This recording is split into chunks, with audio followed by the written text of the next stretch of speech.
मित्रों नमस्कार। कुंडलिनी यात्रा के इस अंक में आपका स्वागत है। आज हम लोग बात करेंगे काला जादू की। नाम सुना होगा आप लोगों ने, बड़ा प्रचलित सा नाम है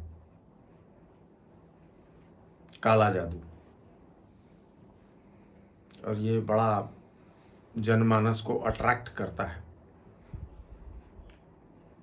इस काला जादू के पीछे बहुत सारी भ्रांतियां हैं, बहुत सारी भावनाएं हैं, बहुत सारे क्रियाकलाप हैं। आज हम लोग इसी की बात कर लेते हैं। काला जादू का अर्थ क्या हुआ?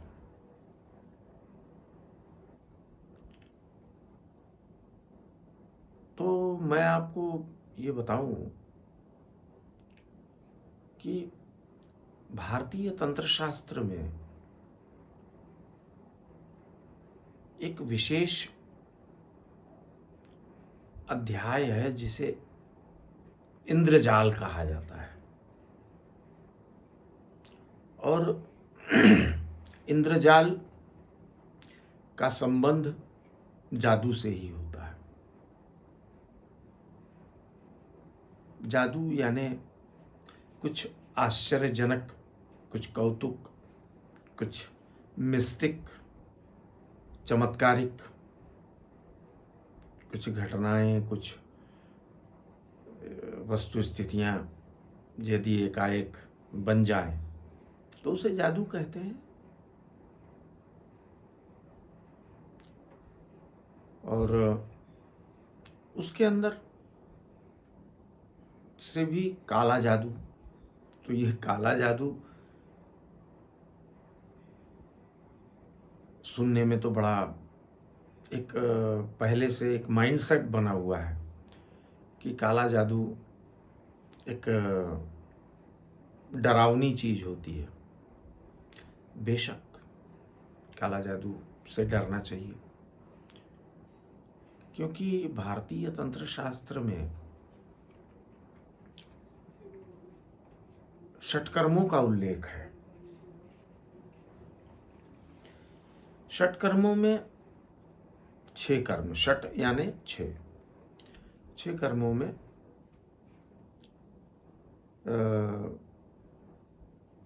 ये 6 कर्म होते हैं: मारण, मोहन, वशीकरण, स्तंभन, विद्वेषण और पौष्टिक कर्म। तो प्रारंभ के जो 5 कर्म हैं, शुरुआत के जो 5 कर्म हैं, यानी मारण, मोहन, वशीकरण, उच्चाटन, स्तंभन, विद्वेषण, ये सब जो कर्म हैं, ये सभी कर्म काले जादू के अंदर आते हैं। ये काला जादू मनुष्य के लिए नहीं बनाए गए थे। भगवान आदि शिव ने असुरों से लड़ने के लिए देवताओं को इस प्रकार की विद्याएं प्रदान की थी। आगम शास्त्रों में इसका वर्णन है। लेकिन देवताओं से ऋषियों तक, ऋषियों से सामान्य जनों तक इस तरह की परंपराएं, इस तरह की क्रियाएं आती गई, और बोलचाल की भाषा में इसे काला जादू का नाम दे दिया गया। आपने सुना होगा किसी ने काला जादू कर दिया है, किसी ने काला जादू कर दिया, तो कैसे किया, क्या किया, ये कुछ नहीं पता किसी को। लेकिन घटनाएं तो घटती हैं और मनुष्य अचंभित हो जाता है हैरान हो जाता है कि सब कुछ ठीक था, एकाएक सब कुछ कैसे बदल गया। ये काले जादू के कारण होता है।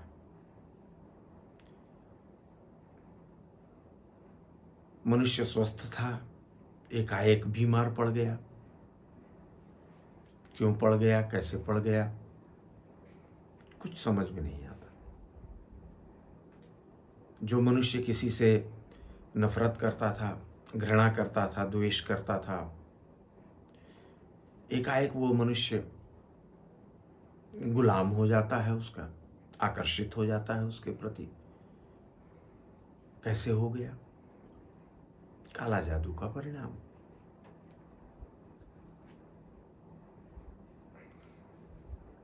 इसका नाम काला जादू इसलिए पड़ा संभवतः कि काला काला शब्द अंधकार का प्रतीक है, और अंधकार डार्क, गहरा,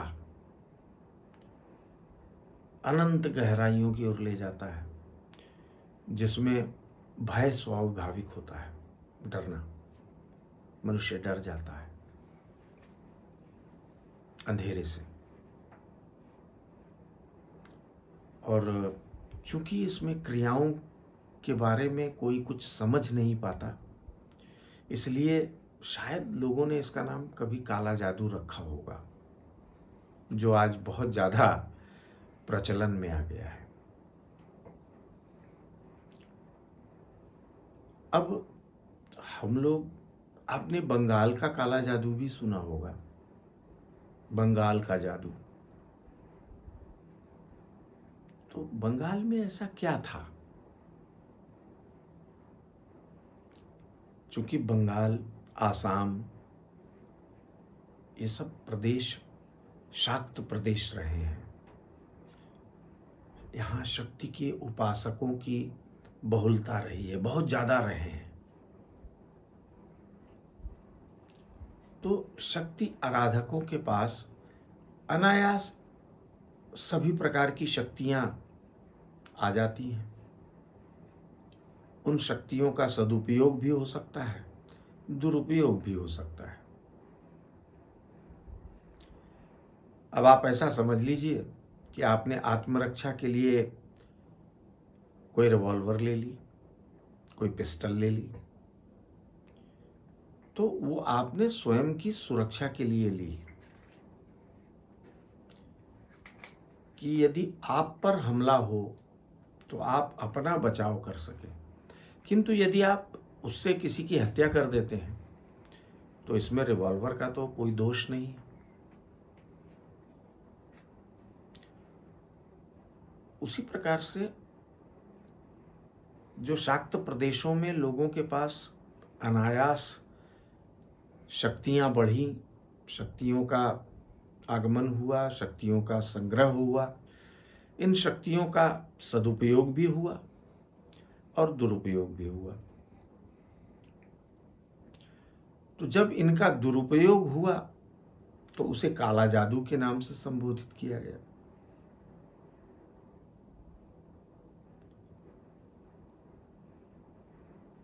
खैर, ये तो एक सामान्य सी बात रही काला जादू के बारे में। अब थोड़ा और अंदर चलते हैं कि काला जादू कैसे होता है। काला जादू के पीछे सबसे बड़ी जो शक्ति काम करती है वो अथर्वा शक्ति कही गई है। अथर्व वेद में अथर्वा शक्ति का विस्तार से वर्णन है। जैसे आपके शरीर का पहना हुआ कपड़ा, आपका इस्तेमाल किया गया रूमाल, कोई अन्य वस्त्र, जैसे आपके अंडरगारमेंट्स, आपका थूक, आपकी विष्ठा यानी आपकी पॉटी, आपका मूत्र, यानी जो आपके शरीर से जुड़ा रहा हो, उन सभी चीजों से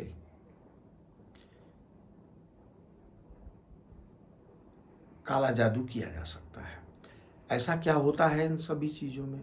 वही आ गया अथर्वा शक्ति। अथर्वा शक्ति यानी वो सूक्ष्म तरंगे जो हमारे शरीर से निरंतर प्रवाहित होती हैं, वो सूक्ष्म तरंगे हर उस चीज में मौजूद होती हैं जो हम इस्तेमाल करते हैं।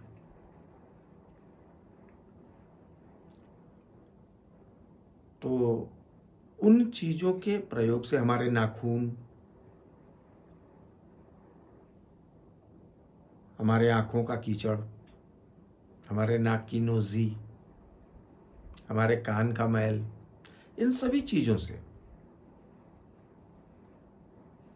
काला जादू किया जा सकता है, संभव है। इस क्रिया में निष्णात कभी हुआ करते थे, बहुत अभ्यस्त हुआ करते थे बंगाल के लोग। शायद कुछ जगहों पर ये क्रियाएं आज भी वहां जीवित हैं। कई ये क्रियाएं तो मैंने अपनी आंखों से भी देखी हैं। बंगाल, आसाम से बड़ा गहरा संबंध रहा है मेरा। यही आकर्षण मुझे भी बंगाल और आसाम और सुदूर पूर्वोत्तर तक लेकर के हमेशा जाता रहा है, विगत 40 वर्षों से।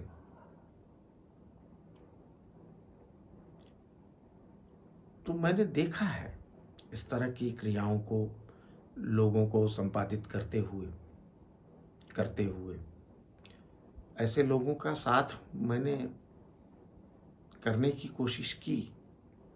मैं उनके साथ रहा हूं, मैंने अनुभव किया है, और 100% ये क्रियाएं काम करती हैं, इफेक्टिव होती हैं। एक काले जादू का एक छोटा सा उदाहरण आपको देता हूं, एग्जाम्पल देता हूं। एक बार मैं सुदूर पूर्वी बिहार में दरभंगा से आगे एक गांव है, उस गांव का नाम बताना मैं उचित नहीं समझ रहा हूं। मैं उस गांव में गया था। वहां कुछ लोगों ने मुझे बताया कि देखो, जो सामने झोपड़ी है उसमें एक बुढ़िया रहती है, वो डायन है। अब यहां डायन शब्द का प्रयोग उन महिलाओं के लिए किया जाता था जो काला जादू जानती थी। मेरे मन में बड़ी क्यूरियोसिटी हुई, कौतूहल हुआ कि मैं देखूं ऐसा क्या है, लोग क्यों उस महिला से डरते हैं। एक दिन की बात है, मैं सुबह सुबह, चूंकि वहाँ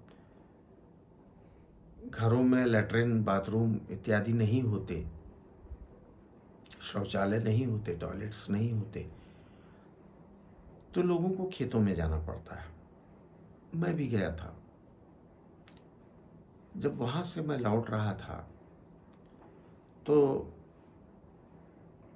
एकाएक मैंने देखा कि वो वृद्धा, वो बुढ़िया, वो औरत जिसके बारे में लोग डायन शब्द का प्रयोग कर रहे थे, वो खेत की एक मेड़ पर, यानी खेत के किनारे पर बैठी हुई घास खोद रही थी, और उसे दौरी में, एक दौरी उसे कहते हैं जो बांस की बनी हुई एक टोकरी होती है, उस टोकरी में घास इकट्ठी कर रही थी वो। मैं उसके बगल से गुजरा, उसने मुस्कुरा के मुझे देखा। मैं ठिठक गया। उसकी आंखों में एक अजीब सी चमक थी। मैंने उसे प्रणाम किया। उसने वहाँ की क्षेत्रीय भाषा में मुझसे पूछा, आप तो हमारे गांव के मेहमान हो। मैंने कहा, जी मैं आपका मेहमान हूँ, आपका आशीर्वाद चाहिए। तो बोली, मैं गरीब आपको क्या आशीर्वाद दे सकती हूँ।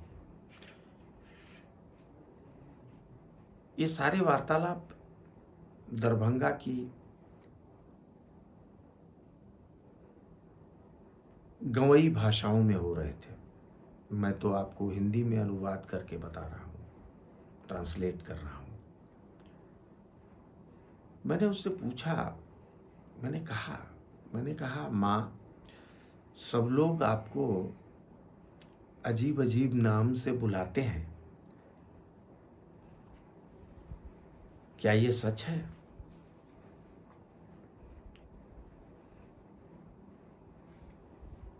उस बुढ़िया ने मुझे तिरछी निगाहों से देखा, मुस्कुराई। उसने उल्टा मुझसे पूछ लिया, तुम्हें क्या लगता है?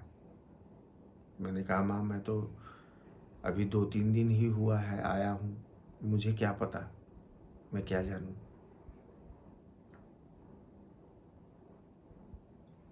अगर आप मुझे कुछ बताएंगी, कुछ दिखाएंगी, तो मैं ज़रूर देखना चाहूँगा। तो उन्होंने कहा, तू देखेगा? मैंने कहा, जी अगर आप कुछ दिखाएं, कुछ बताएं। उसने कहा, वो देख। उसने दूर इशारा किया हाथों से। वहाँ एक गाय अपने बछड़े के साथ खेत में चर रही थी। उसने वो टोकरी उठाई घास की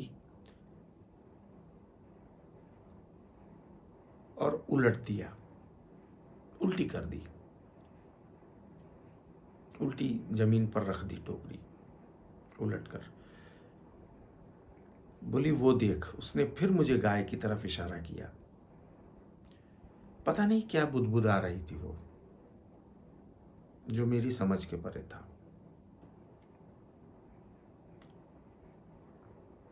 मैंने देखा वो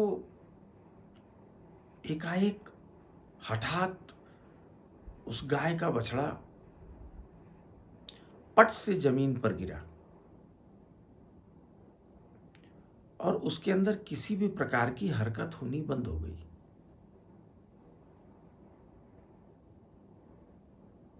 मुझे बड़ा ताज्जुब हुआ, आश्चर्य हुआ, ऐसा कैसे हो गया। मैंने कहा, जी लगता है वो बच्चा शायद बीमार है। उसने कहा, नहीं इधर देखो। जब मैंने उस वृद्धा की तरफ देखा तो उसने मुस्कुराते हुए उस टोकरी को फिर उठाया। हे मेरे भगवान, मैं रोमांचित हो रहा हूं आप लोगों को ये बात सुनाते हुए, मेरे रोए खड़े हो रहे हैं। मैंने देखा घास के ऊपर एक ताजा दिल पड़ा हुआ है, हृदय, जो बहुत तेजी से स्पंदन कर रहा है, धड़क रहा है। मुझे अपनी आंखों पर विश्वास ही नहीं हुआ। मैंने अपनी आंखें मली, मैंने ध्यान से देखा। मैंने देखा वो वाकई में किसी पशु का दिल ही था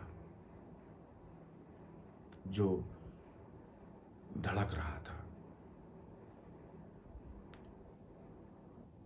मैंने डर के मारे अपनी आंखें बंद कर ली। मैंने हाथ जोड़ दिए। मैंने कहा, माँ बस करो। मुझे उसकी हल्की सी हंसी सुनाई दी। यही देखना चाहता था ना। मैंने कहा माँ बस करो। उसने फिर से वो टोकरी उठाई और उस दिल के ऊपर ढक दिया उसने। और पता नहीं क्या बुदबुदाने लगी और जमीन पर अपने दोनों हाथ रगड़ने लगी।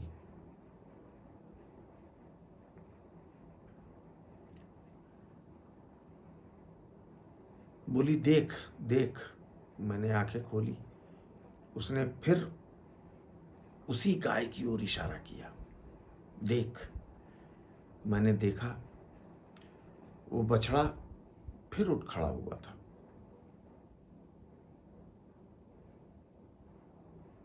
और अपनी मां के साथ चल फिर रहा था।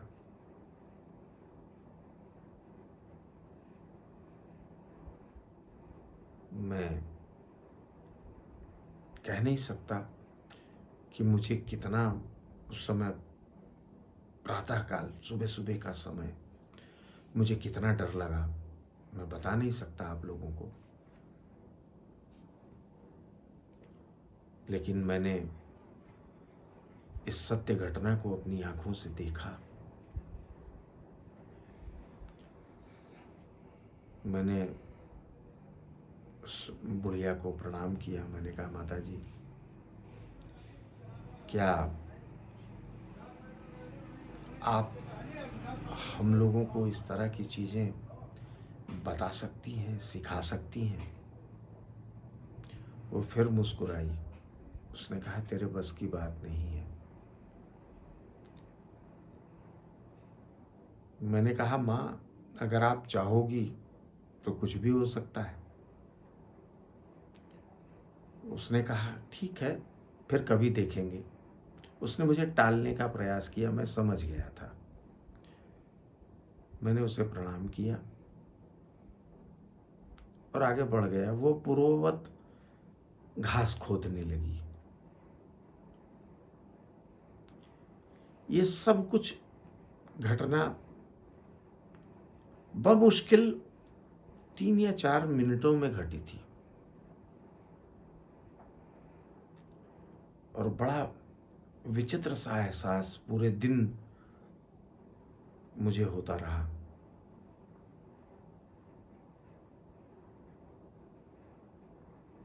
मित्रों, ये काला जादू की झलक थी।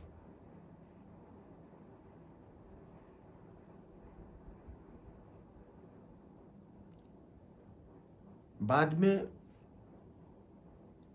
रात को जब मैं सोया तो मुझे नींद नहीं आ रही थी। हर समय दिमाग पर सुबह सुबह घटी हुई वही घटना बार बार आंखें बंद कर लेने पर भी सामने आ जा रही थी।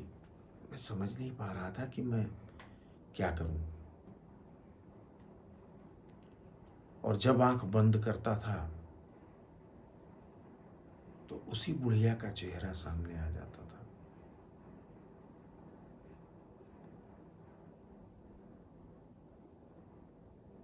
इस तरह की और भी कई घटनाएं मैंने उड़ीसा में देखी, बंगाल में देखी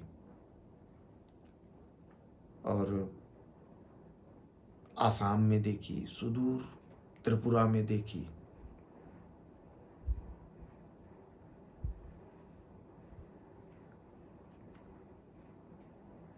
तो ये काला जादू बड़ा विचित्र होता है। इसमें आकर्षण भी होता है और ये खतरनाक भी होता है। बहुत सारे ऐसे लोगों से, साधकों से, महिला पुरुषों से मेरा साक्षात्कार हुआ जिनसे मैंने इस विधा में काफ़ी कुछ जानने का प्रयास किया। उन लोगों ने मुझे जिस योग्य समझा, तब उन्होंने मुझे इन विधाओं के बारे में कुछ कुछ बताया, उन क्रियाओं के बारे में बताया, लेकिन वो क्रियाएं यहाँ बताना मानवीय हित में नहीं होगा।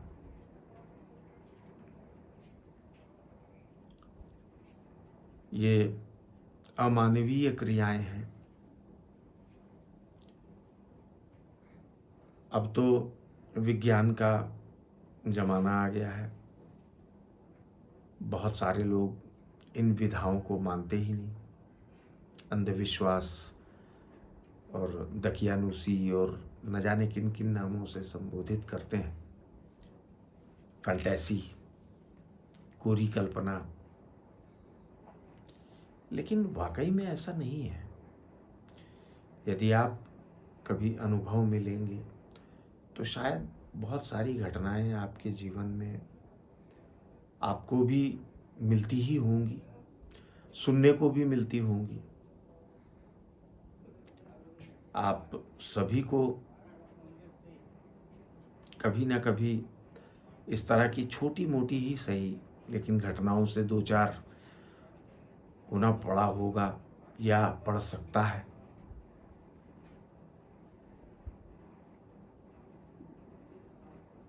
तो हाँ, ये जरूर मैं कहूँगा कि काला जादू कैसे किया जाता है इस पर तो बात करना उचित नहीं होगा, लेकिन किसी भी प्रकार के काले जादू से कैसे बचा जा सकता है, इस विषय पर हम लोग कुछ चर्चा कर सकते हैं, बात कर सकते हैं।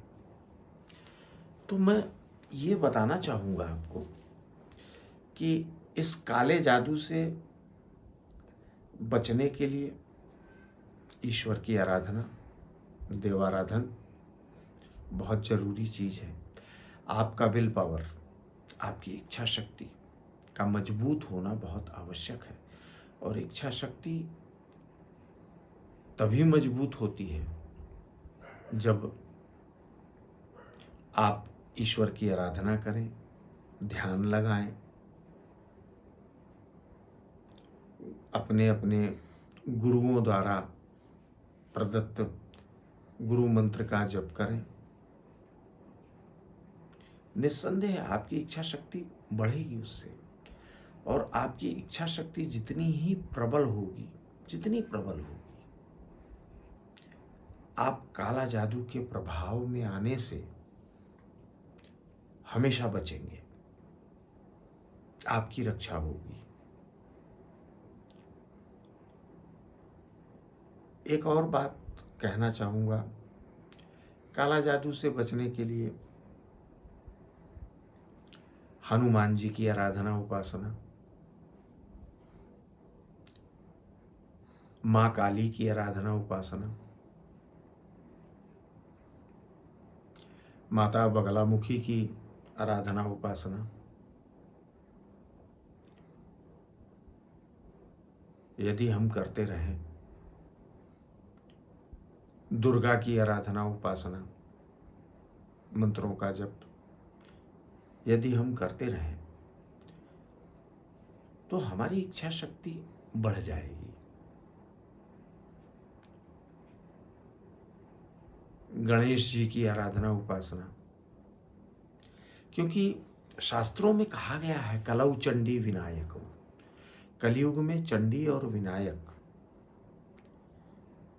ये प्रत्यक्ष फल देते हैं, तत्काल फल देते हैं। तो गणेश और दुर्गा की उपासना बहुत लाभदायक होती है इस तरह के काला जादू के प्रयोगों से बचने के लिए।